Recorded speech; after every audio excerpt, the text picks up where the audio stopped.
Dragonlance, Preludios de la Dragonlance, 2. El país de los Kenders. Por Mary Kirchhoff. Audiolibro editado por Juan Pablo Flores Montaña. Para El Amo del Calabozo.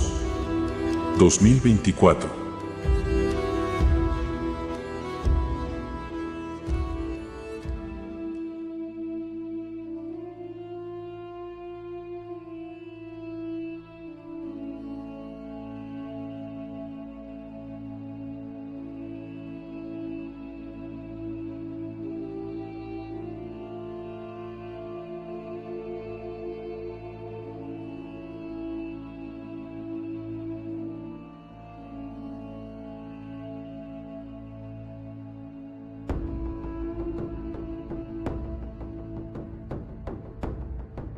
Décima parte.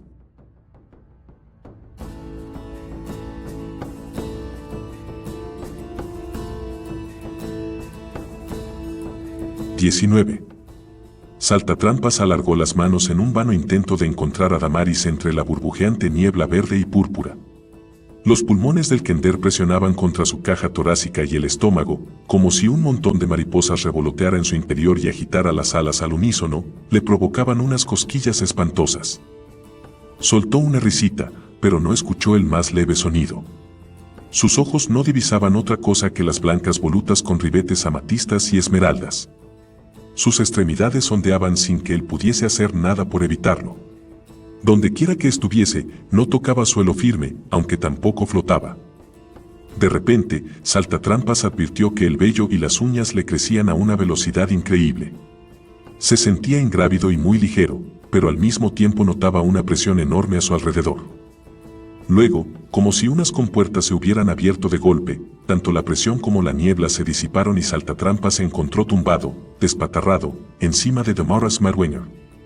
La chica lo empujó con brusquedad y, de inmediato, ambos se pusieron de pie y miraron en derredor, con las manos enlazadas de forma inconsciente. La sorpresa dejó boquiabiertos a los dos Kenders. Saltatrampas sacudió la cabeza. Hemos caído en un diorama, pensó el Kender.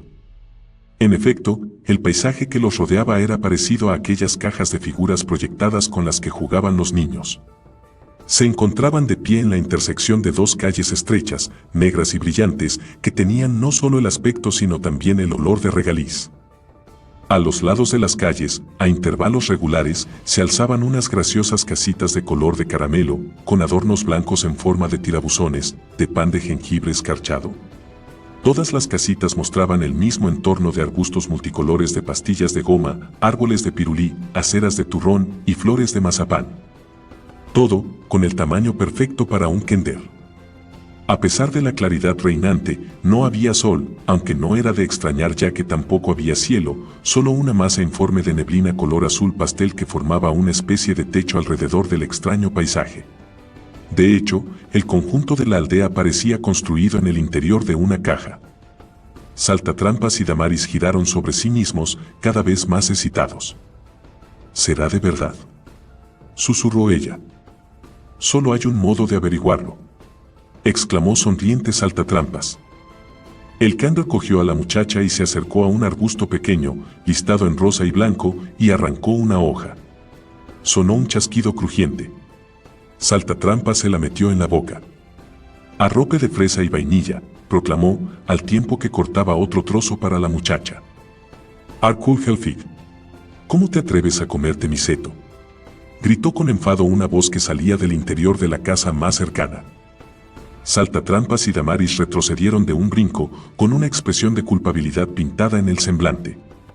Vaya, tú no eres Helfig, dijo un individuo que se asomaba por la rejilla de la puerta frontal de Melcocha. Al momento se abrió la puerta y salió un orondo Kender que se acercó con pasos bamboleantes por el caminito de bizcocho. Me llamo Saltatrampas Furfot, no Helfig no sé qué más, se presentó el Kender al tiempo que le tendía la mano. Encantado de conocerte. Por cierto, ¿dónde estamos?, preguntó, al tiempo que echaba una ojeada al pequeño poblado. Me llamo Lindala Merward. El Kender, uno de los más obesos que tanto Damaris como Saltatrampas habían visto en toda su vida, estrechó la mano de este último y esbozó una sonrisa que resaltó más la papada que remataba su rostro. Bienvenidos a Helfickburgo. Atended, han llegado otros dos. Voceó. Su grito abrió unas compuertas. En un segundo, los cerrojos de pastillas de limón se deslizaron en las ranuras de pan de jengibre y las puertas se abrieron de golpe. Docenas de Kenders, increíblemente gruesos, se acercaron con pasos bamboleantes y apresurados que sacudieron en sus cimientos aquel mundo peculiar que parecía construido en una caja. Poco después, Saltatrampas y Damaris estaban rodeados y les llovía una avalancha de preguntas apenas comprensible que les formulaba de forma atropellada un coro de voces estridentes. ¿Cómo os llamáis? El comité de bienvenida necesita vuestros nombres para la tarta. ¿Tus botas son de piel de cerdo o de cuero de vaca? ¿Sufrís de indigestión? ¿De dónde procedéis? ¿Tenéis algo de comer que no sea dulce? ¿Qué color tan peculiar de capa? ¿Me la prestarás en alguna ocasión? Entre risas y saludos, Saltatrampas respondió a todas las preguntas sin tener oportunidad de plantear ni una sola. De improviso, un relámpago multicolor se desprendió de las nubes arremolinadas en lo alto y tocó el suelo durante un par de segundos, como si se tratara de un objeto sólido. Después, del mismo modo veloz y fugaz, se retrajo hacia la neblina, pero al marcharse apareció un Phineas tambaleante a unos cuantos metros del grupo arracimado de Kenders. ¿Qué demonios era ese túnel brumoso?, se quejó.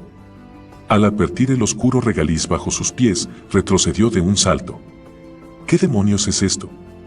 Luego escuchó el parloteo y levantó los ojos. ¿Quién demonios sois vosotros?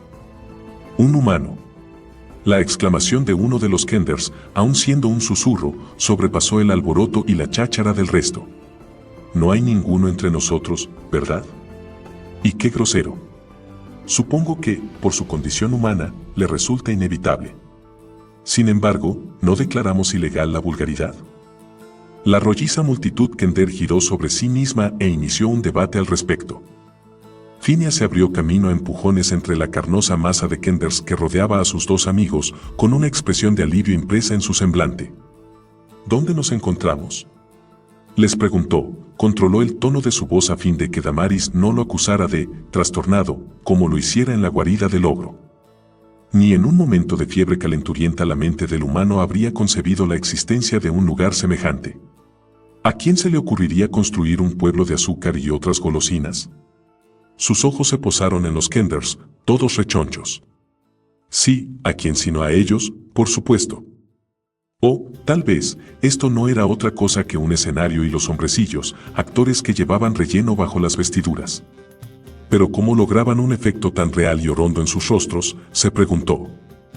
No, el relleno de estos Kenders era natural, descubrió tras tropezar de forma casual con algunos de ellos. Entonces, advirtió algo que le quitó el aliento. Los hombrecillos arrancaban con total indiferencia pedazos de casas, plantas y vallados, y se los metían en la boca en tanto proseguían la conversación. Aquel de allí dijo que el pueblo se llama Helfickburgo, o algo semejante, informó Damaris, y señaló al primer Kender con el que habían hablado y que vestía dos pantalones cosidos entre sí. El Kender indicado por la muchacha se dio la vuelta. Helfickburgo, señorita, rectificó. Lleva ese nombre en honor a su fundador, Harkle Jalfeg, el primero que llegó aquí. Apoyó el brazo regordete sobre los hombros de un Kender canoso que llevaba unos pantalones semejantes a los suyos. Los rostros mofletudos de ambos se distendieron en una amplia sonrisa. ¿Pero dónde es aquí?, inquirió Saltatrampas. El llamado Harkle se adelantó un paso con actitud seria. Se meció hacia atrás y hacia adelante, se balanceaba sobre los talones y las puntas de los pies, con las manos a la espalda, pero sin lograr asírselas. No lo sabemos con certeza, respondió. Algunos creen que estamos muertos y que esta es la despensa de Reorx. No venero a Reorx, intervino Phineas. El fundador del pueblo frunció el entrecejo. Un punto interesante. Que alguien tome nota. El humano estaba con los Kenders cuando penetró en el túnel de niebla, apuntó una voz entre la muchedumbre. Quizá lo absorbieron en su vórtice. Otro buen dato a tener en cuenta. Que alguien lo anote también. Arkul se frotó las manos rollizas con entusiasmo. Hemos dado con una cuestión importante. No se nos había planteado una paradoja desde hace mucho tiempo. ¿Hace cuánto que vivís aquí?, preguntó Damaris al advertir la evidente edad avanzada en todos los rostros. 3 días. 2 semanas. 1 semana. 4 meses. Dijo Helfig. ¿Eres el fundador y solo llevas aquí 4 meses? Inquirió Phineas con incredulidad. La pregunta ofendió al Kender. Lo que significa que mi gestión ha sido fructífera, muchas gracias. Vaya, he logrado más en ese tiempo que el idiota del alcalde, el duende Raleigh, en casi 1 año de mandato. ¿A qué te refieres con en casi 1 año? Preguntó Damaris Marwainer, como era de esperar de la hija del actual alcalde. ¿Acaso se ha destituido ya a Raleigh? Sabía que no superaría los 12 meses en el puesto, sentenció Helfig. Damaris parecía desconcertada. Mi padre, Mauden Marwainer, es el alcalde desde hace unos meses. He visto el retrato de ese tal Raleigh colgado en la sala del consejo. Fue elegido poco después de sobrevenir el cataclismo, ¿no es así? Exacto, confirmó Helfig. Desde el punto de vista personal, no tengo nada contra Raleigh, es bastante eficaz si se considera que es un duende. Me trató con justicia un día de audiencia. ¿Dices que el actual alcalde se llama Metwinger? La mente de Phineas se concentraba en el análisis de las frases de Helfig. ¿Conociste a Raleigh? Su voz fue apenas un susurro. Desde luego. Refunfuñó el Kender. No faltó mucho para que me nombrara concejal, puesto que soy uno de los maestros del gremio de pasteleros de Kendermore. Claro que, la ciudad es muy joven y, en consecuencia, la competencia muy reñida, admitió. ¿En qué año estamos?, preguntó Phineas con el entrecejo fruncido. El Kender lo miró como si el humano fuera idiota. En el 6, después del cataclismo, por supuesto. ¿En qué año piensas tú que estamos? Phineas se quedó pasmado, sin contestarle, pero lo hicieron por el 5 Kenders rechonchos que se adelantaron un paso para ofrecer sus propias respuestas. El 27. El 45. 68.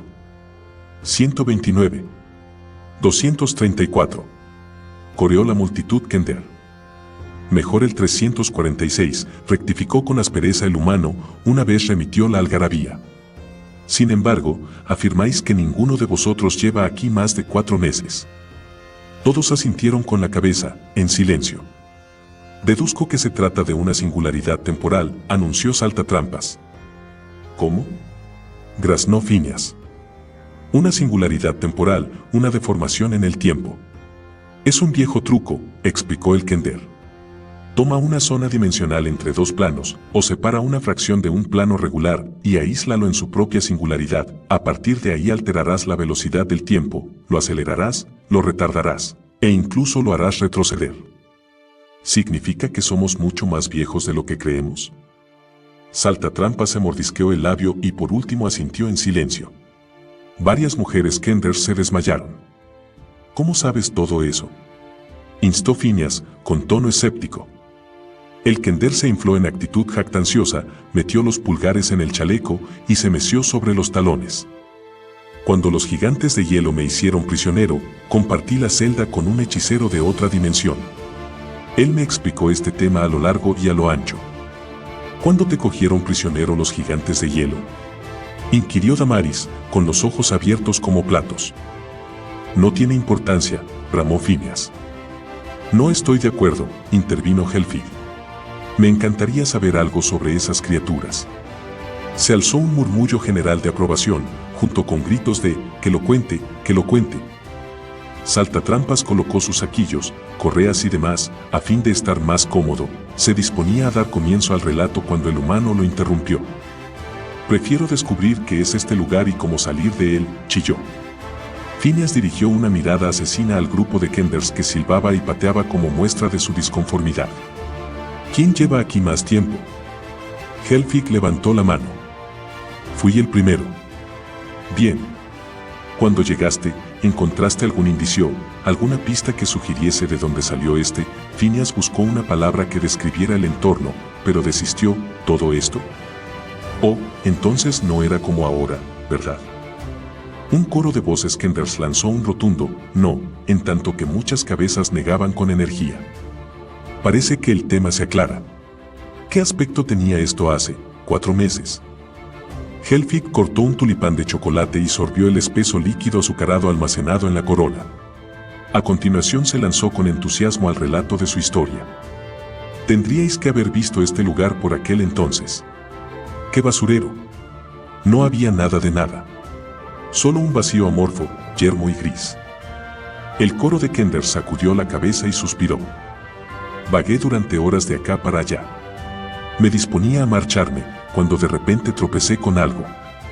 Gracias a mis reflejos felinos, no me caí de bruces y evité romperme la nariz. Para dejar constancia de su gracia y la agilidad, el Kender se puso de puntillas, los gordinflones brazos extendidos, en un simulacro de cauteloso avance. El hombrecillo sabía cómo ganarse el favor de la concurrencia, sin duda alguna, pero en opinión de Phineas la pose era ridícula en un cuerpo deformado como el suyo. El humano aprovechó la pausa para arrancar un tulipán, intrigado por el sabor de tan peculiar flor, y atendió a Helfig, quien, tras el estudiado intervalo, reanudaba el episodio.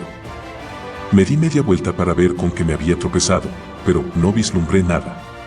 Esto es muy raro, me dije. Sin más preámbulos, me puse a gatas y tanteé el terreno. Como era de esperar, no tardé en dar con ello, ¿y qué suponéis que encontré? Un cofre invisible. Chilló la asamblea Kender de forma inesperada. Phineas sufrió tal sobresalto que estrujó el tulipán entre los dedos. El chocolate, espeso y pringoso, le chorreó por el brazo. Correcto, un cofre invisible. Corroboró Helfig. Tan invisible como las cadenas que lo ataban y los 3 candados que la sellaban. Por fin un reto digno de mí. La audiencia prorrumpió en sonoros "oh" y "ah". No me llevó mucho desatar las cadenas, era un juego de niños. Tampoco fue difícil soltar el primer candado. Salté el mecanismo con un simple punzón. El humano se limpiaba las manos con aire absorto, la trama de la historia había despertado su interés. Según Saltatrampas, el fragmento del mapa en poder de su sobrino tenía el dibujo de la habitación alta de la torre. Por consiguiente, no era descabellada la suposición de que la mole guardaba el tesoro, un tesoro mágico, poderoso. Y Helfig describía un arcón invisible con 3 cerraduras, oculto en un agujero dimensional. ¿Cabía imaginar escondrijo mejor? Lo sacó de sus reflexiones la voz del Kender. El segundo candado resultó más complicado. El hecho de que fuera invisible empeoraba las cosas. Me costó más de 1 hora de trabajo hasta que escuché el chasquido de los rodetes. Para entonces, el hambre y la sed me acosaban, pero no había nada de comer ni de beber. Por lo tanto, corté un pedazo de tapa de la bolsa de cuero donde guardaba los mapas y lo mastiqué, a fin de concentrarme en el trabajo que tenía entre manos. Y, no os quepa duda, aquel último candado requería un férreo poder de entrega. Se mostró inmune a los punzones, invulnerable a los cortaplumas, invicto con las ganzúas. Por último, solo me quedaba una herramienta, la vieja número 3, mi ganzúa maravillosa, mi amuleto. La besé para que me diera suene, la introduje en aquel condenado candado, y giré. La audiencia contuvo el aliento. No ocurrió nada. Giré a izquierda y a derecha, empujé y tiré, lo intenté por detrás y boca abajo. El candado estaba cerrado y así parecía condenado a permanecer. Al menos, esa sería la conclusión de un tender normal y corriente. Pero no soy un Kender cualquiera. No desistí en mi empeño. El trozo de cuero que masticaba se había deshecho, por lo tanto, corté otro pedazo. Trabajé con ahínco mientras el segundo trozo de cuero también se desgastaba, y un tercero, y otro más, hasta comerme toda la bolsa de mapas. El candado no cedía. Entonces, con la fuerza deslumbrante y repentina de un relámpago, me llegó la inspiración. Puesto que el candado era invisible, la ganzúa se divisaba con claridad en su interior. Tal hecho no representaba ninguna ventaja, dado que no percibía el candado en sí. Por fortuna, en mi bolsa de herramientas guardaba un tubo pequeño con polvo de grafito. Apoyé el tubo en el ojo de la cerradura y soplé por el otro extremo hasta que el último granito de polvo se metió en los recovecos del mecanismo. Y hete aquí que, durante un breve segundo, antes de tornarse invisible como el resto del candado, el polvo de grafito perfiló los rodetes. Vislumbré el funcionamiento del mecanismo y... ¡oh, qué maravilla! La vieja número 3 necesitó solo un par de capilotazos y un suave empujón en ángulo, y la cerradura saltó. Los Kenders lo contemplaban extasiados, boquiabiertos, jadeantes. Sin duda, habían escuchado la misma historia docenas de veces. De hecho, muchos articulaban en silencio las frases del relato a la par que el narrador y la escucharían otras tantas docenas de veces más, pero en cada ocasión les parecería tan excitante como la primera vez. ¿Qué había dentro del cofre?, urgió Damaris, incapaz de soportar la incertidumbre por más tiempo. Cuando se abrió la tapa y el hechizo quedó roto, el arcón se hizo visible. Mis manos me habían descrito ya el aspecto exterior. Era un receptáculo de madera de pino pulida, la tapa curva y reforzada con unas bandas gruesas de hierro. En su interior guardaba un único objeto, una delicada cadena de acero con un colgante en forma de triángulo. La tomé y me la colgué al cuello. Entonces ocurrió. ¿Qué ocurrió? Apremió Phineas, con la pringue reseca que embadurnaba sus manos relegada al olvido hacía rato. ¿Cuál era su atributo? Helfig se irguió. De repente, me encontré en medio de un huerto de manzanos cuyos frutos estaban cubiertos de caramelo. Estaba hambriento y un momento antes de ponerme el colgante, había pensado precisamente en eso, en manzanas bañadas en crujiente caramelo. La simple mención de la comida indujo a los rechonchos Kenders a alargar la mano a tientas y arrancar pedazos del paisaje que se metieron en la boca. Entretanto, Helfig proseguía con su narración. Sin comprender lo que ocurría, me dije que el mejor complemento para las manzanas de caramelo sería un poco de peppermint y, ¡zas! A mis pies brotó un manantial de dicho licor. Huelga decir cuán apasionante fue este evento. Phineas saltó hacia adelante y aferró al Kender por la pechera. ¿Dónde está el collar? ¿Qué hiciste con él?, demandó, al tiempo que rebuscaba entre los pliegues de la camisa del hombrecillo. Saltatrampa se interpuso entre ellos, forzó al humano a soltar las manos agarrotadas y lo apartó de un empellón. Cálmate, Phineas. No interrumpas la historia, lo tranquilizó. Helfig se acomodó la camisa arrugada e irguió los hombros. La concurrencia dedicó una mirada de reproche al humano. Si tanto te interesa, te diré que lo tengo aquí mismo. Antes lo llevaba colgado al cuello, pero con el tiempo me apretaba tanto que me lo tuve que quitar. Phineas abrió unos ojos tan grandes como las manzanas de caramelo cuando el Kender sacó del bolsillo del chaleco una cadena fina y delicada de la que colgaba un triángulo más pequeño que la uña de su pulgar. El semblante del humano se tornó pálido. ¿Puedo cogerlo? Entiendo algo sobre objetos mágicos y tal vez te diga de dónde procede, mintió, con voz temblorosa.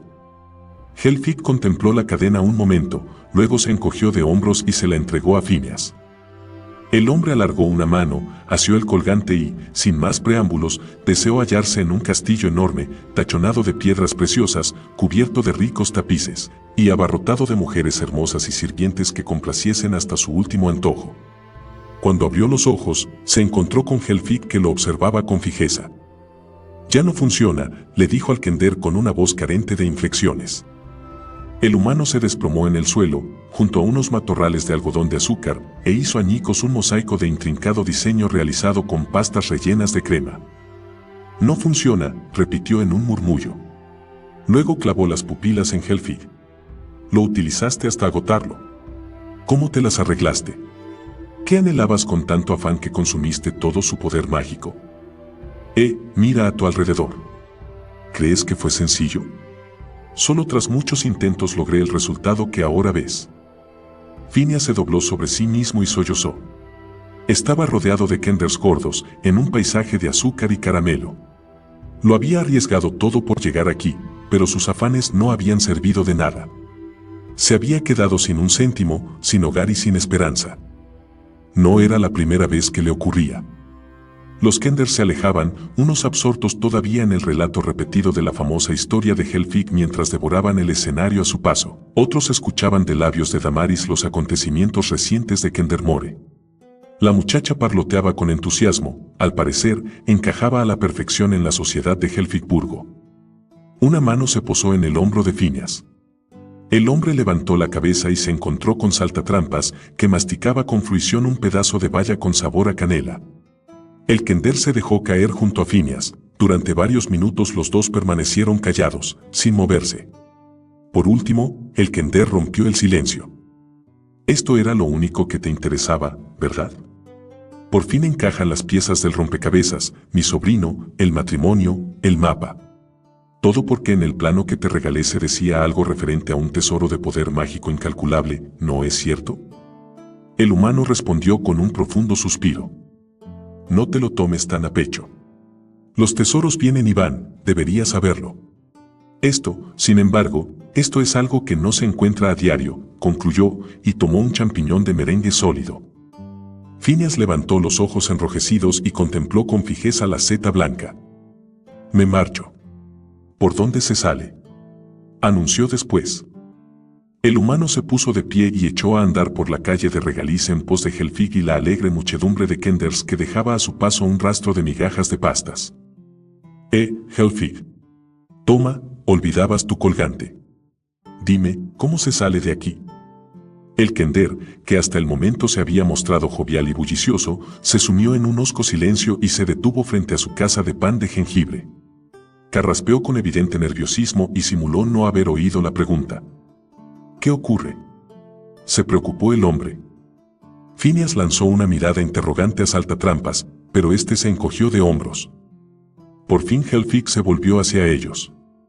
Olvidé mencionar Oslo, pero no hemos encontrado la salida. ¿Cómo?, bramó el humano. Digo que no. ¿Que no hay salida? No, no es eso lo que dije, sino que todavía no la hemos encontrado. Fantástico. Maldita la importancia que tiene en este momento esa diferencia. El hombre giró sobre sus talones, dominado por la cólera, y pateó el suelo, luego se volvió hacia Helfig. Detesto el regaliz, vociferó, fuera de sí. 20. Al día siguiente del entierro de Gisela, al amanecer, Gudrun y Tasleov montaron a lomos de Winnie y reemprendieron la marcha sumidos en un silencio lóbrego. Las montañas Kalkist quedaron atrás y dieron paso a los suaves declives de las estribaciones.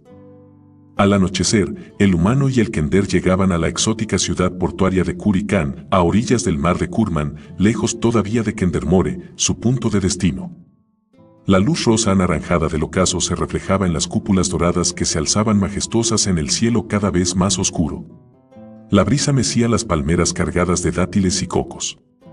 Por las calles caminaban a buen paso mujeres ataviadas con vestimentas de gasas multicolores que portaban sobre la cabeza cestos y canastas.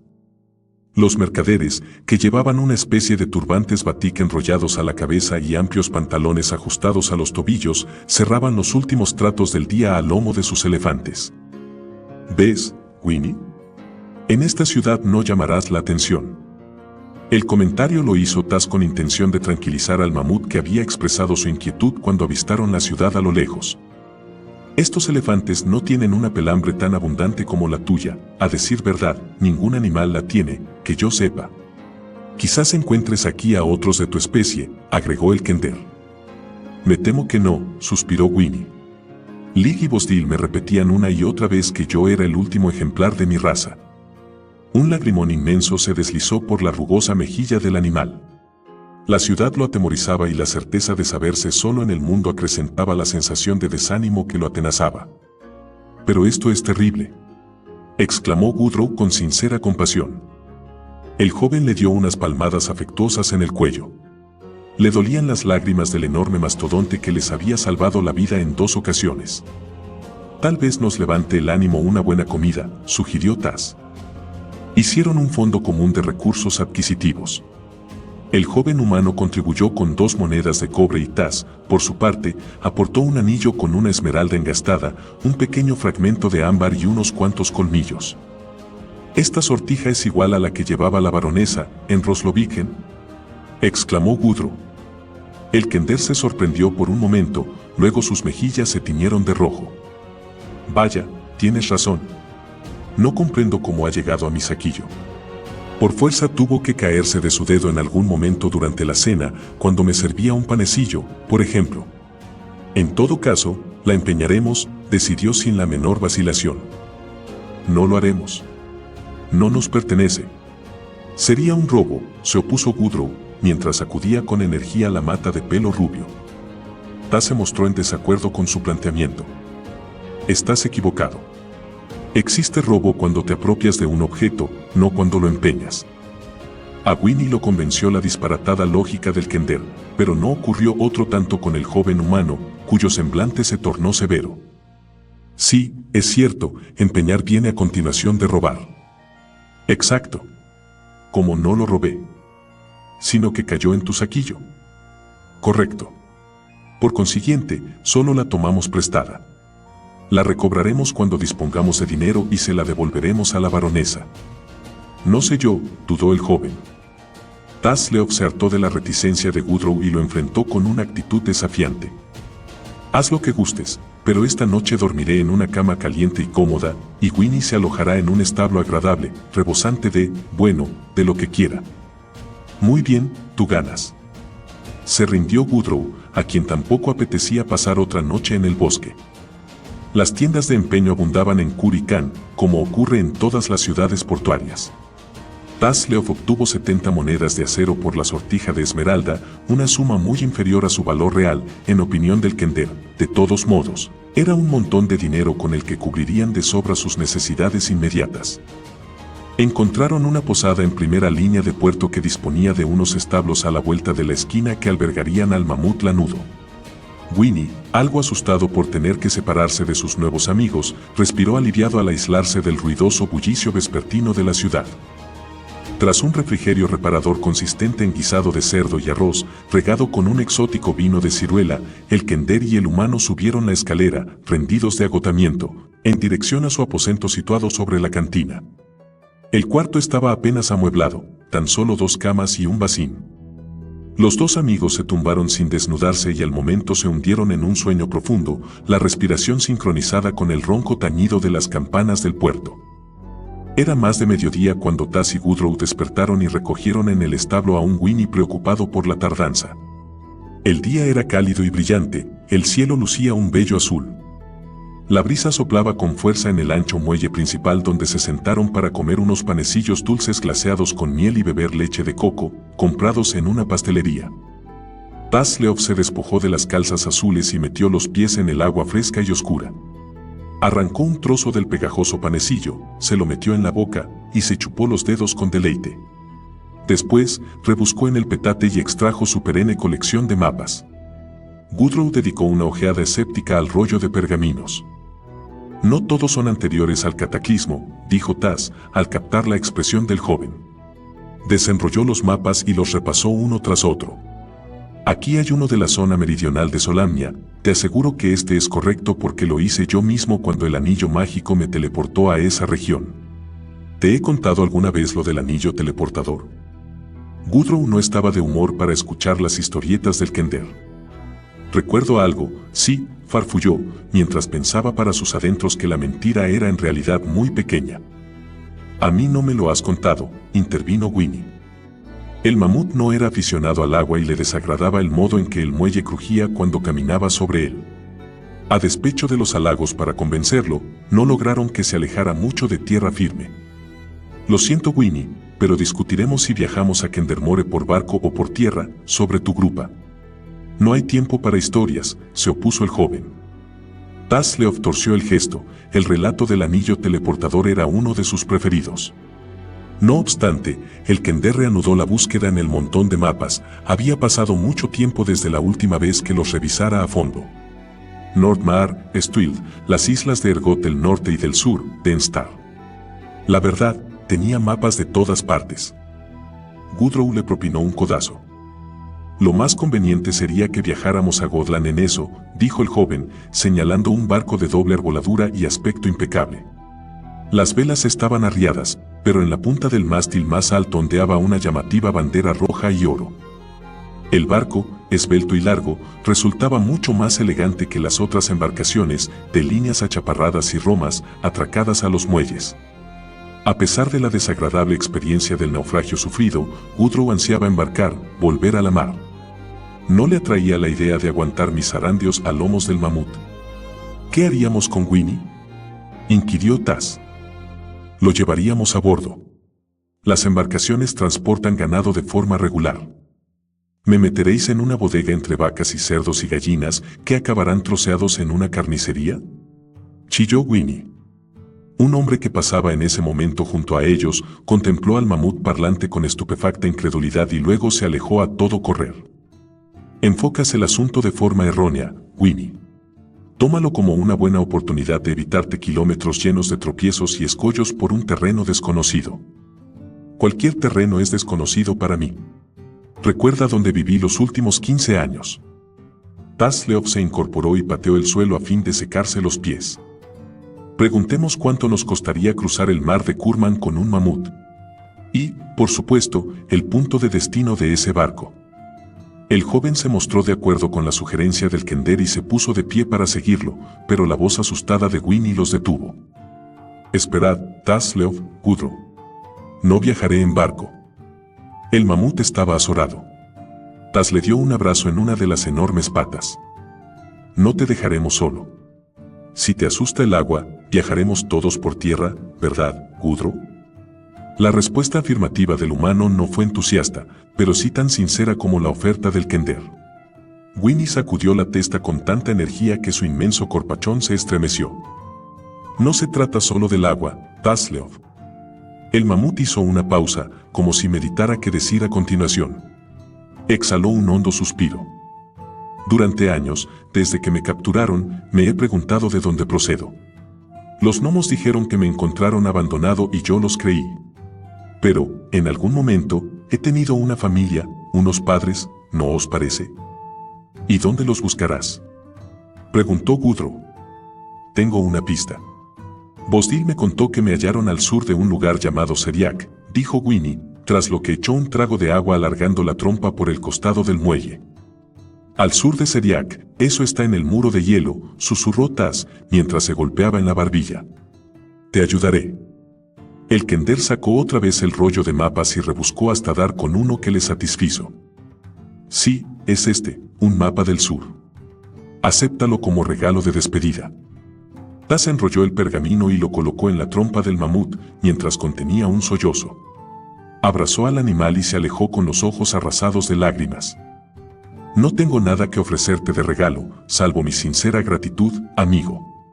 Adiós y buena suerte, dijo Gudro, alargó la mano y palmeó el lanudo flanco del paquidermo. Soy yo quien os da las gracias, lo corrigió el mamut. Amigos, si no parto ahora mismo, no tendré valor para separarme de vosotros. Gracias, y hasta la vista. Winnie, el mamut lanudo, se despidió, ondeó la trompa y caminó por el muelle. Poco después, había desaparecido en las bulliciosas calles de la ciudad. Tasleov permaneció de pie, diciéndole adiós con la mano, mucho después de que el mamut se perdiera de vista. Preguntemos cuándo parte hacia Port Valley por ese hermoso barco anclado al final de muelle, sugirió Gudro en voz baja. A la mención de un nuevo viaje por mar, la tristeza del kender se disipó con la misma prontitud con que lo había asaltado. Había una pasarela adosada al costado de la nave. Como no vieron a nadie en cubierta, los dos amigos subieron al barco.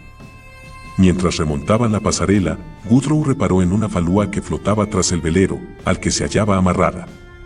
La barcaza estaba cargada con montones de productos agrícolas que empezaban a descomponerse.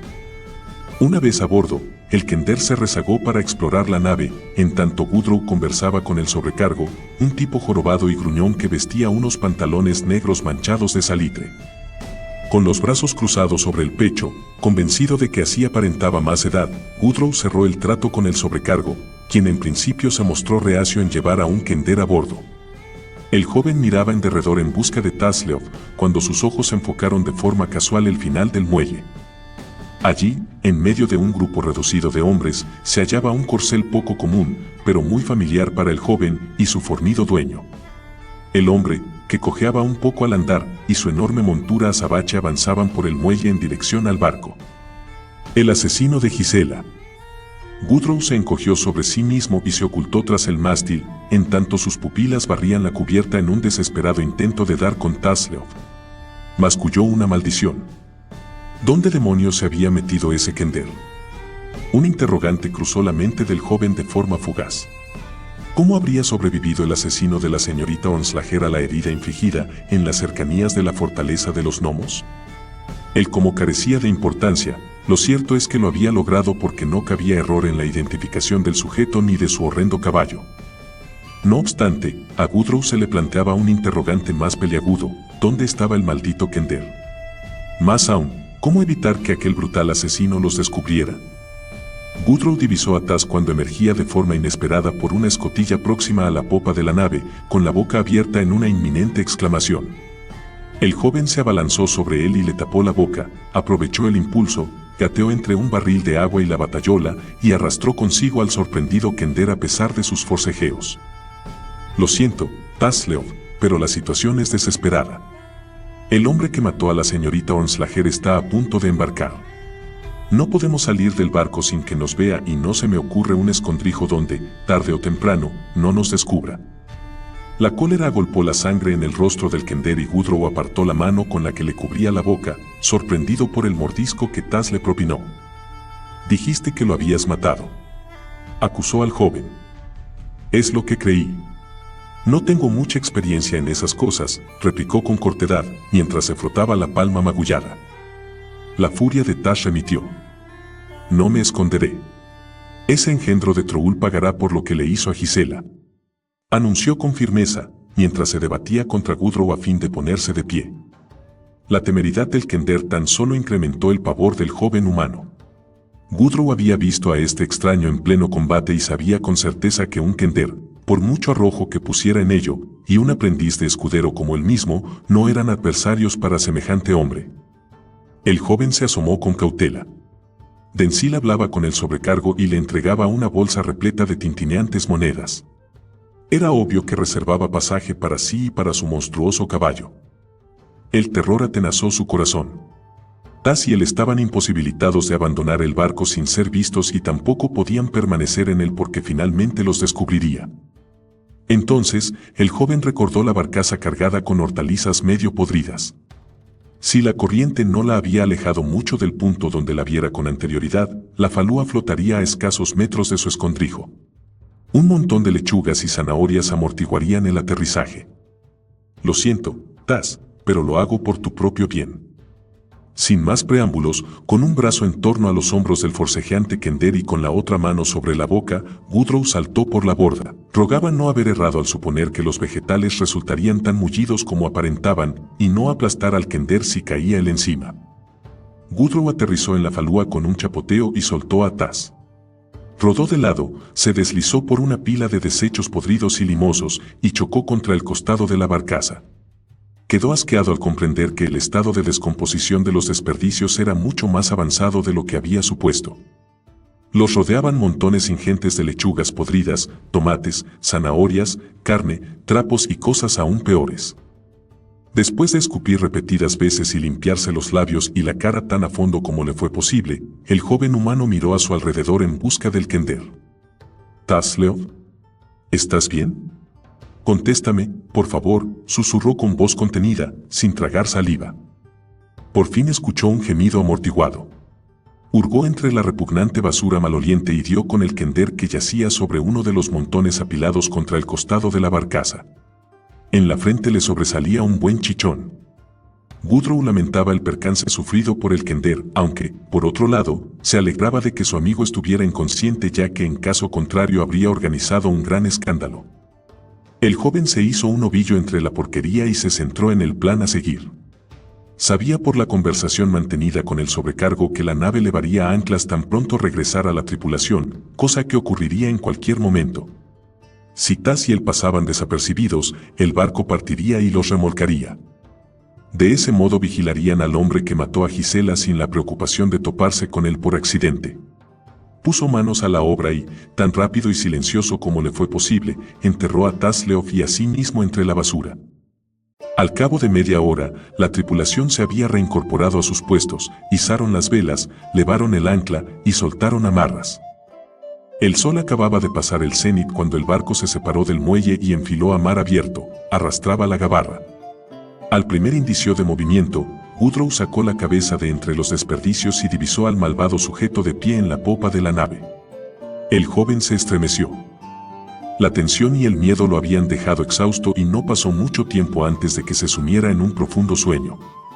Una ola golpeó el costado de la barcaza y rompió encima del cargamento.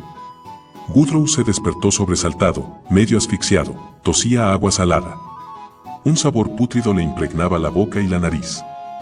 El corazón le palpitó de forma acelerada hasta que recordó dónde se encontraba. La bóveda celeste lucía unas tonalidades naranja y blanco deslumbrantes, el astro rey asomaba por el horizonte en un gigantesco semicírculo. No se divisaba tierra en ninguna dirección. Al volver la mirada hacia el barco, Gudrun sintió renacer el pánico. Uno de los marineros se asomaba por la batayola con un hacha pequeña en las manos. Se escuchó un golpe seco y la afilada hoja cercenó el cabo que unía la falúa al barco. La barcaza perdió velocidad poco a poco y se quedó atrás. La silueta del hermoso velero de doble arboladura se deslizó con suavidad rumbo a Port Ballyfor en tanto que la gabarra se detenía, mecida con suavidad por las olas. Por última vez, Gudrun, no estoy enfadado. Bramó Tas. Los ánimos estaban muy encrespados en la barcaza de desperdicios. El kender había despejado de basura un espacio reducido de la falúa y lo había aclarado lo mejor posible con el agua de mar que recogía con las manos. Al menos me hubieras avisado antes de tirarme de cabeza a este basurero. El kender se tocó con sumo cuidado el prominente chichón que sobresalía justo entre las cejas. Apuesto a que parece un tercer ojo. Apenas es apreciable, lo consoló Gudrun, estupefacto en su fuero interno por el tamaño de la contusión. Inapreciable. Si hasta yo mismo me lo veo sin necesidad de mirarme a un espejo. Para demostrar su acerto, el kender visqueó y miró hacia arriba, lo que le confirió la apariencia de un demente. Los dos amigos rompieron a reír con unas carcajadas histéricas y ridículas que perdieron fuerza entre hipidos y ahogos hasta remitir por completo. La barcaza se sumió en un silencio tenso, forzado. Ni tan siquiera el más leve soplo de brisa rozaba el cargamento de basura fermentada, putrefacta y maloliente. El sol de mediodía caía a plomo, la quietud del mar era tal que semejaba una tina de baño. Tengo hambre, dijo por último Tas, con la mano sobre el rugiente estómago, recordaba con nostalgia los panecillos dulces que comieron en el muelle. El rostro juvenil de Gudrun se torció en una mueca de desagrado. ¿Cómo piensas en comer con este hedor? Porque siempre como cuando me aburro, ¿vale? Replicó Tas a la defensiva. No hace tanto que estamos aquí. ¿Cuánto tiempo consideras que es, tanto? Inquirió Tas interesado de verdad. Un súbito recuerdo lo hizo sonreír con ternura. En cambio, durante el naufragio del préstamo, no me aburrí. Las cosas se zarandeaban de un lado a otro por la cubierta, los gulis se comportaban como gulis, y la carreta se cayó por la borda con Gisela dentro. La emoción empañó los ojos del kender al rememorar a la compañera caída en la lucha. El recuerdo de su sacrificio se mantenía fresco en la memoria de Tas. ¿Te acuerdas cuando creímos que se había ahogado? Y luego resultó que se encontraba a salvo y en plena forma. Agregó Gudrun, simulando un tono de voz animado e ingenioso. ¡Qué pena!, dijo el kender apesadumbrado. También la echo de menos, Tasleov. Juré regresar a Kendermore por Gisela, para completar su cometido, y también para rescatar a tío Saltatrampas. Cumpliré mi palabra, declaró, firme la mandíbula y con un destello fiero en las pupilas. Lo lograremos, sea como sea, prometió el joven, con la mirada fija en el vasto horizonte. Unas gaviotas se cernieron sobre la barcaza y el aire se llenó de sus característicos chillidos. Tas alzó la nariz y olfateó. Aquí hay algo que huele como la cera de muebles que utiliza mi madre. O tal vez al caldo que prepara. Se encogió de hombros. ¿Quién sabe? Quizá fueran la misma cosa. Gudrun alzó el pico mugriento de un trozo de cuero. En cualquier caso, ¿qué causaría un hedor tan desagradable? Ni idea. Pero si diésemos con ello, lo arrojaríamos por la borda. Gudrun cogió un pedazo de madera de apariencia sólida, con el que removió los desperdicios. Tras revisar varios montones, una bocanada pestilente los hizo retroceder y llevarse la mano a la nariz. Nos acercamos, advirtió Tas. De mala gana, el joven empujó con el trozo de madera un par de veces más y dejó al descubierto la carcasa grisácea y picuda de un oso lechuza en avanzado estado de descomposición. Tanto Wodro como Tasleov corrieron al rincón más apartado de la falúa y sacaron las cabezas por encima de la regala. «Hay que deshacerse de esa cosa repugnante, Tas», dijo el joven humano, mientras respiraba a boqueadas. «No estoy de acuerdo. Atraería a los tiburones». ¿Los tiburones se lo comerían? Sin duda. Devoran cualquier cosa, viva o muerta, sobre todo, viva, como por ejemplo Kenders y humanos. Son enormes, capaces de hacer astillas un bote si en él hay algo comestible, que como he dicho, incluye todo. No estamos en mitad del océano, sino en la bahía de Balifori, por consiguiente, a salvo de esos monstruos insaciables, objetó Gudro. El Kender se dejó caer en el fondo de la barcaza y respiró hondo. La llaman bahía, pero en realidad se une de forma directa con el océano. Las embarcaciones que navegan por él entran y salen de modo constante de Port Ballyfor. En definitiva, estamos más seguros con un oso lechuza muerto que con un tiburón vivo. Falto de palabras, el joven se sentó a su lado. En el bochorno carente de brisa, el hedor se cernía sobre la falúa como una mortaja. Los dos amigos, sentados codo con codo, inmóviles, sumidos en el silencio, contemplaron la repulsiva carcasa del oso lechuza y desearon para sus adentros hallarse en cualquier otro lugar. Muy pronto, el tedio dominó una vez más al Kender, que recorrió con mirada ausente el entorno, entonces divisó un punto en el horizonte que crecía de manera gradual. ¿Qué es aquello, tierra?, preguntó por último, en tanto apuntaba con el dedo a fin de que el humano lo localizara. Gudro estrechó los ojos y oteó en la dirección señalada por su amigo. Imposible.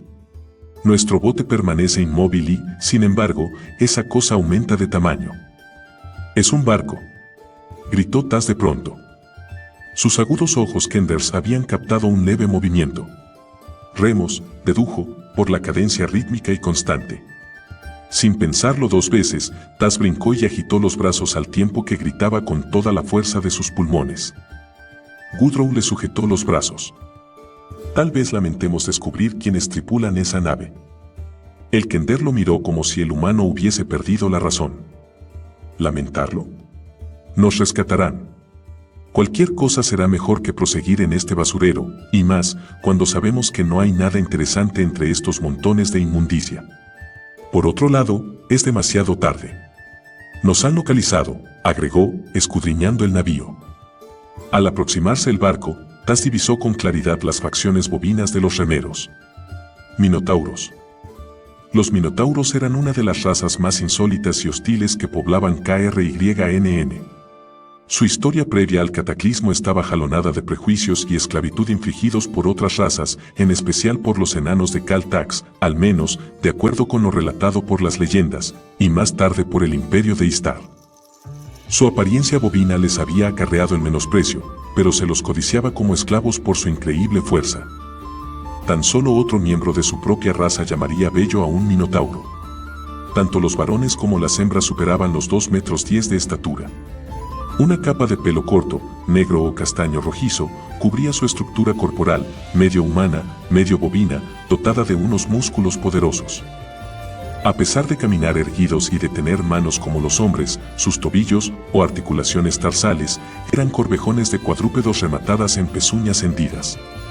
De las sienes, o huesos frontales, se proyectaban unos cuernos de, al menos, 30 centímetros de longitud. Por lo común se guarecían con vestiduras, en particular cuando salían de su isla natal, pero aún así, y desde el punto de vista humano, apenas cubrían su desnudez. Su atuendo preferido eran unas guarniciones tachonadas de armas y condecoraciones, y faldellín corto de cuero. Poco después, la pequeña embarcación, estilizada, reluciente, de hermosa manufactura, propulsada por 16 remeros corpulentos, se deslizó con gráciles movimientos junto a la falúa sin apenas levantar estela. Todos los ocupantes de la nave Minotaura no solo se mostraban hostiles, sino más bien agresivos. Los contemplaron de hito en hito, sin decir una palabra, en particular, con la atención general centrada en el Kender. Tas se sentía como uno de los insectos de los expositores de Lig y Bosdil y tuvo la impresión de que se encogía.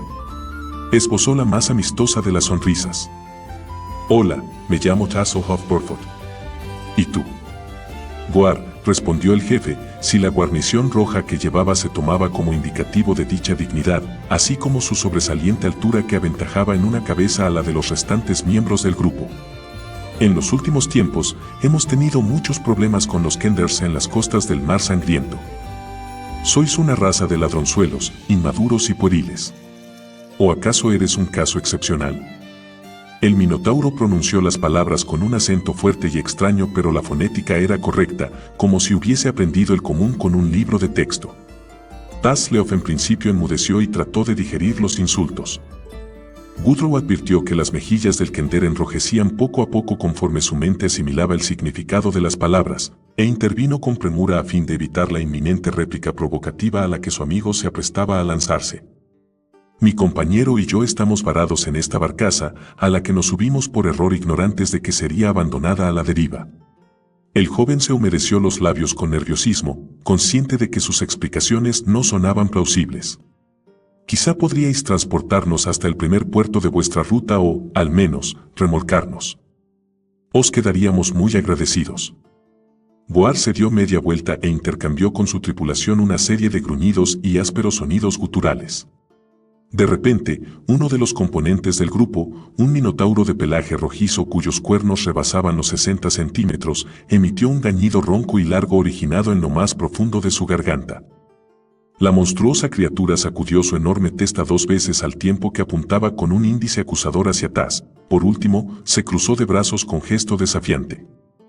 La respuesta de Goar fue un resoplido amenazador, los labios retraídos en una mueca espantosa. Su gesto no admitía réplica y el otro minotauro inclinó la cabeza en una actitud mezcla de vergüenza y cólera y se retiró con brusquedad a la parte posterior de la embarcación. El líder de los minotauros se volvió hacia Taz y Gudrun y los observó con fijeza en tanto preparaba con cuidado las palabras del idioma con el que estaba poco familiarizado. Creemos que, en efecto, estáis a la deriva de forma accidental. Los dos amigos guardaron silencio, a la espera de que Goar prosiguiera con su alocución. Ambos pensaban, qué forma tan extraña de ofrecernos ayuda. En contra de lo que esperaban, el jefe Minotauro no añadió una palabra. El silencio se alargaba de forma indefinida. Es estupendo que admitáis la veracidad de nuestra situación, saltó por último Taz, incapaz de contenerse por más tiempo. Deduzco por lo tanto que nos ayudaréis, ¿no? No. No dije que lo haríamos. El Kender y el joven humano intercambiaron una mirada perpleja. No nos abandonéis a nuestra suerte, protestó Gudrun con voz ronca. ¿Por qué no? El tono de Goar fue de sincera sorpresa, sin el menor asomo de ironía. No existe ninguna ley que lo prohíba. Taz prorrumpió en una carcajada nerviosa. Por supuesto que no hay tal ley, pero el Minotauro enarcó una ceja y Taz se lo jugó todo a una carta. Os pagaremos por este servicio. Las orejas peludas de Goar se erizaron, pero su expresión interesada se tornó en otra de incredulidad al contemplar la gabarra rebosante de desperdicios. Dudo mucho que poseáis algo que merezca nuestro interés. En aquel momento, otro de los miembros de la tripulación llamó su atención con un tirón del brazo y Goar dio la espalda a la gabarra por segunda vez. Charles, no fue una buena idea comprometerse a pagarles, susurró el joven entre dientes. No olvides que abonamos el pasaje del barco y los gastos de hospedaje y el almuerzo, nos quedamos casi sin blanca. No te preocupes tanto, Gudrun. Alguna solución surgirá. No falla nunca, rebatió el Kender con un timbre de voz aleccionador que su raza era tan proclive a utilizar. No sé. Estos tipos no me parecen gente de confianza. Humano y Kender. El grito de Goar retumbó a sus espaldas y los dos amigos giraron sobre los talones con presteza. El Minotauro buscaba la palabra adecuada. El cocinero me informa que ha captado el aroma de un oso lechuza en sazón, procedente de vuestra gabarra. Lo aceptaríamos como pago a cambio de llevaros hasta el puerto más cercano. Tasleof y Gudrun enmudecieron de asombro y no acertaron a contestar. Sin embargo, si no renunciáis a tan apetitoso bocado para salvar vuestras vidas, seguiremos nuestro curso y os abandonaremos a vuestra suerte, agregó Goar ante el mutismo de los dos amigos. Vuestro es. Clamaron Kender y Humano al unísono. Taz llegó a la conclusión de que los minotauros eran unos remeros extraordinarios tras observar a los extraños hombres toro que manejaban sus respectivos remos. conducidos por la cadencia impresa por el cabecilla y timonel, mantenían un ritmo constante sin que se advirtiera el menor signo de fatiga. Lo hipnotizaba el movimiento monótono hacia atrás y hacia adelante, hacia atrás y hacia adelante, los músculos, tensos como cuerdas, marcados en los gruesos brazos y en los cuellos. El viaje era el más suave de cuantos Tas había realizado, fuera por tierra o mar. La estilizada nave Minotaura cortaba las aguas del mar de Kurman con la misma facilidad que un cuchillo caliente a través de mantequilla. La velocidad de travesía no resultaba fácil de calcular al carecer de puntos de referencia por los que guiarse, pero Tas tenía la certeza de que jamás había viajado tan veloz por tierra. Su forma actual de desplazamiento tenía más semejanza con el vuelo de un dragón, concluyó por último. Se habían sucedido 2 amaneceres y 2 puestas de sol desde que navegaban en compañía de los minotauros. La gabarra de desperdicios había quedado a la deriva después de recoger al putrefacto oso lechuza. La vida a bordo de un barco minotauro era una continua actividad en la que no cabían el ocio ni el recreo. Cuando la tripulación no estaba en los remos, se dedicaba a pulir y a brillantar la deslumbrante cubierta de madera color castaño para librar la superficie de toda imperfección. El trato otorgado a los 2 pasajeros por todos los miembros de la tripulación se limitaba a un desprecio apenas velado. Goar, el líder, parecía el único a bordo capaz de comunicarse con los 2 extraños. Tas intentó hablar con los otros por medio de fragmentos sueltos de diferentes lenguajes. Sus esfuerzos no obtuvieron el resultado apetecido y el Kender dedujo que tan solo conocían su propia lengua. Por el contrario, la actitud de los minotauros indujo a pensar a Gudrun que, aun en el caso de haber conocido otros idiomas, no se habrían dignado responder a un humano o a un Kender. «Estamos cerca de Port Ballyford», anunció Goar en el curso de la tercera mañana, aunque ni Gudrun ni Tas divisaban tierra. «¿Cuándo llegaremos a puerto?», se interesó el joven humano. «Nosotros no entraremos», gruñó el capitán. «No tenemos el menor deseo de mezclarnos con marineros humanos, ni tampoco ellos de vernos». «¿Nos tiraréis por la borda?». «Os procuraremos un transporte flotante en el que aguantaréis hasta que os recoja otro barco. Muchas naves pasan por esta zona, no aguardaréis mucho tiempo». Tasleov estaba a punto de articular una protesta cuando el cocinero minotauro se acercó a ellos con un barril grande que carecía de tapadera. Gudrun sacudió la cabeza con aire incrédulo y retrocedió un paso. «No pretenderéis que flotemos dentro de eso», articuló después. «Es impermeable», informó Goar y retrajo el peludo labio con mofa.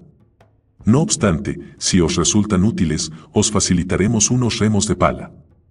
«Tómalo como una aventura», aconsejó Tas a su amigo, con los ojos brillantes ante la perspectiva. «Será divertido, verás. Jamás he estado a la deriva dentro de un barril». «¿Una aventura? ¿No has tenido bastantes emociones e incertidumbres en las últimas semanas?», protestó Gudrun con impaciencia. «¿Cómo te cansan las aventuras?», preguntó el Kender, en tanto Goar lo levantaba en brazos sin el menor esfuerzo. El cocinero pasó el barril por encima de la regala y el cabecilla de los minotauros depositó primero al Kender y tras el a Gudrun en el interior del oscilante receptáculo untado de brea. Tas golpeó con alegría las mecientes olas cuando los minotauros los alejaron de un fuerte empujón.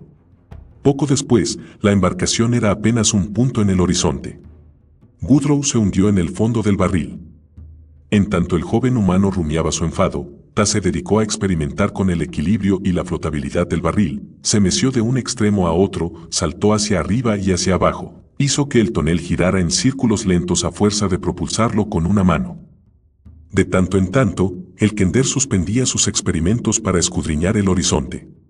Tras varias horas de no avistar señales de velas, de repente brincó como un loco al tiempo que agitaba los brazos sobre la cabeza. Aquí. Estamos aquí. ¿Estáis ciegos o sois idiotas? Aquí. Gudrun se puso de pie y oteó a lo lejos. También él divisó el barco que se acercaba. ¿Sabes una cosa, Tas?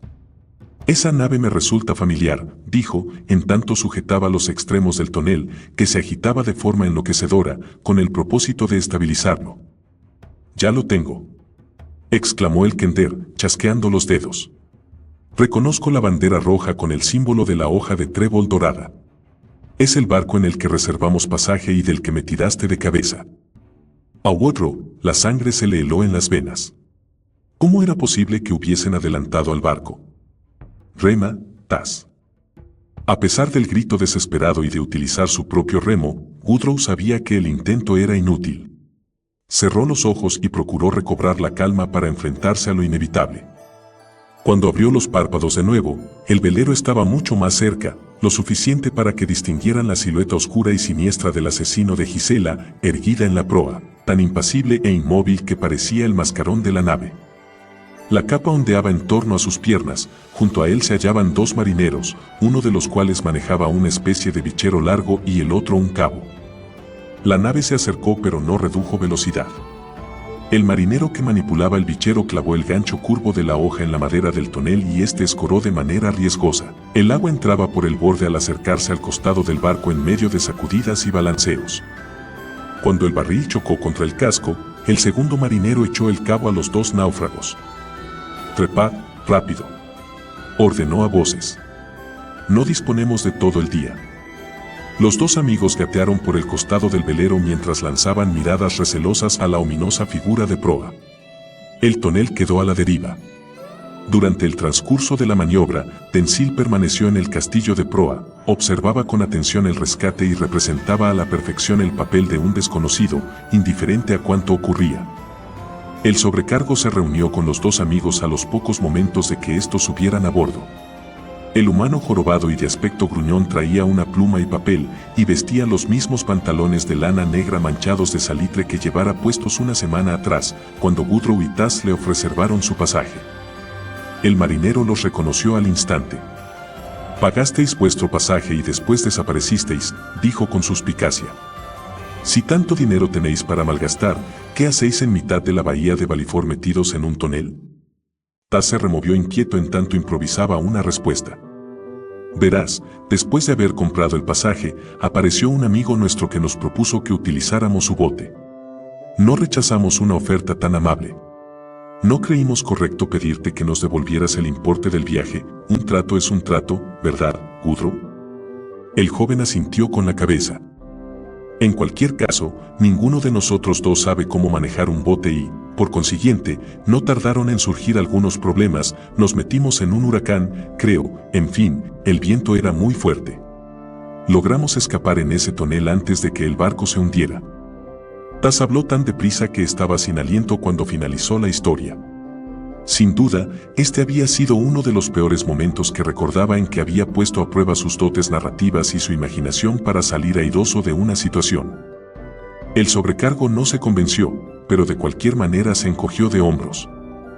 «Tan cerca del puerto, no tiene mayor importancia por qué os encontráis aquí. De cualquier modo, pagasteis por la travesía completa, así que la terminaréis con nosotros». «Una cosa más», agregó Tas, con ingenua torpeza. «Aquel hombre que está de pie junto a la maroma del ancla es un asesino», afirmó, en tanto apuntaba al mercenario. «Debe ser arrestado y entregado a la guardia de Port Balifor». El brusco cambio en el tema de conversación cogió desprevenido al sobrecargo y, más aún, la petición del Kender. «Te equivocas. Maese Denzil es un pasajero modelo y no tomaré medida alguna contra él por las manifestaciones de un par de náufragos», dijo después, y rió por lo que consideraba una petición absurda. Luego, mientras se alejaba para reincorporarse a su puesto, el marino miró por encima del hombro a los dos amigos e hizo una última recomendación. «Llegaremos a Port Balifor en pocas horas. Hasta entonces, quedaos en cubierta y no molestéis a ningún otro pasajero». «Pero ese hombre es...» «He dicho que no molestéis a ningún pasajero», bramó el sobrecargo, mientras desaparecía por la popa de la nave. Tan pronto como el velero atracó en el muelle y bajaron la pasarela, Tas, Leof y Gudrun recibieron la orden de abandonar el barco. Los dos amigos se escabulleron entre la maraña de barriles, paquetes, sacos y baúles que abarrotaban el muelle. «Seguiremos a Denzil sin que nos vea, amparados por el bullicio», propuso el Kender. «Esperemos aquí y veamos qué ocurre». Pero Gudrun sacudió la cabeza para librarse del aturdimiento y caminó entre la muchedumbre. «No, Tas, Leof. No pretendo ser grosero o llevarte la contraria, pero mi propósito es poner la mayor distancia posible, y cuanto antes, entre ese asesino y nosotros dos». De pronto, los brazos del Kender, sorprendentemente fuertes, detuvieron al humano. «Aguarda, Gudrun». El tal Denzil es un tipo peligroso y no lo dejaremos marchar así como así. Si no lo hacemos por Gisela, lo vigilaremos por nuestra propia seguridad. Será mucho más peligroso si lo perdemos de vista. El joven se quedó inmóvil, en silencio. La inquietud lo dominaba, pero la seguridad mostrada por su amigo calmó en cierta medida su nerviosismo. Pasaron varios minutos durante los cuales los dos compañeros vigilaron el velero sin que ocurriera nada. Después, Denzil emergió de la bodega guiando por las riendas a su monstruoso corcel. El hombre condujo al enorme caballo negro por la pasarela y a lo largo del muelle. La muchedumbre se apartaba a su paso, se distanciaba de aquella pesadilla de hollares ardientes que resoplaba sin cesar. Denzil cruzó justo por delante de los dos amigos sin prestarles la más mínima atención y prosiguió su camino hacia la ciudad. ¿Qué crees que trama?, murmuró Woodrow, mientras se mordía las uñas hasta que se arrancó una al borde de la piel. Tal vez no le interesamos, sugirió Taz, aun cuando ni él mismo se convenció de su razonamiento. Quizá lo ocurrido en las cercanías del castillo de los gnomos no se relacione con nosotros en particular. Me parece que le importamos poco. Ojalá tengas razón, murmuró el joven con cautela. De cualquier modo, sigámoslo. Es posible que consigamos algo de comida en el camino. Taz encabezó la marcha por la calle, seguido por Woodrow. Poco después, sin embargo, los olores y el espectáculo que ofrecía el ajetreado puerto captaron por completo tanto el interés como la atención del kender. Conversaciones en lenguajes extraños, vestimentas exóticas, gentes de facciones peculiares, pieles con tatuajes y docenas de mercaderes que trataban de venderle sus mercancías, o por el contrario alejarlo de sus tenderetes, resultaron demasiado atractivos para que el incorregible kender se resistiera a su fascinación. Cuando dejaron atrás la segunda plaza del mercado, Taz había perdido la pista de Denzil y tampoco le preocupaba tal circunstancia. Por el contrario, se detuvo varias veces para comprar pescado ahumado, admirar la mercancía expuesta en un tenderete de mapas, y lograr que un artesano de objetos de plata lo echara con cajas destempladas cuando lo pescó haciendo muecas y gestos raros frente a una brillante tetera. Incluso Woodrow se había tranquilizado cuando los dos amigos pasaron frente a un callejón en tanto masticaban los últimos trozos de pescado ahumado. De repente, dos brazos poderosos se dispararon y atraparon a los sorprendidos compañeros. Una de las manos asió a Taz por el cuello y la otra aferró a Woodrow por la camisa. El joven humano rebotó contra la pared trasera del callejón, impulsado por un empujón violento. Taz le sintió que lo alzaban en el aire y lo ponían boca abajo sobre el pomo del arzón de una silla de montar, que se le clavó dolorosamente en las costillas. Acto seguido, alguien más montó en la silla junto a él. Woodrow se levantó a trompicones en el mismo momento en que se escuchaba el ruido metálico de una espada al ser desenvainada. Denzil. Esto no te concierne, granjero, bramó el asaltante. Mantente al margen. Sin más preámbulos, el agresor, vestido con ropajes oscuros, golpeó con brutalidad la cabeza del joven con la parte plana de la espada y Woodrow se desplomó inconsciente en el suelo. Una mano férrea sujetó a Tazleov contra la silla mientras montura y jinete daban media vuelta y abandonaban el callejón a galope tendido.